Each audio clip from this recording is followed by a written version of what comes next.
যে মজলিসের মধ্যে দুরুদ আছে, যে মজলিসের মধ্যে সালাম আছে, আল্লাহ রাব্বুল আলামিন বলেন এই মজলিসটা আমার মজলিস হয়ে যায়। বলেন সুবহানাল্লাহ।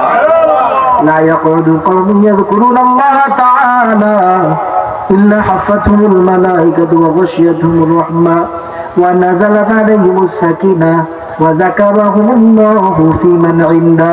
এই হাদিসের আলোকে আল্লাহ হাবিব বলেন একদল ফেরেশতাকে আল্লাহ রাব্বুল আলামিন ডাক দেয়। নূরের আলো কোথা থেকে আসে? এরা বলে নূরপুর মসজিদের উদ্যোগে একটা ওয়াজের মাহফিল হয়েছে, এখানে বসে জিকির হইতেছে, এখানে দুরূদ সালাম পেশ হইতেছে, ওইখান থেকে নূরের আওয়াজ আসে, নূরের আলো আসে। আল্লাহ রাব্বুল আলামিন বলে এরা কার ভয়ে এরকম করতেছে? কোন কোন শীতের রাত্র উপর থেকে কুয়াশা টপ টপ করে মাথার উপরে পড়তেছে, এত ঠান্ডার মধ্যে বসে থাকার প্রয়োজন নাই। এরা চাইলে ঘরের মধ্যে গিয়ে ঘুমাইতে পারতো, কেন ঘুমাই নাই? ও তোমারে ডরাইছে। কেন ডরাইলো? আমার একটু দেখে নাই?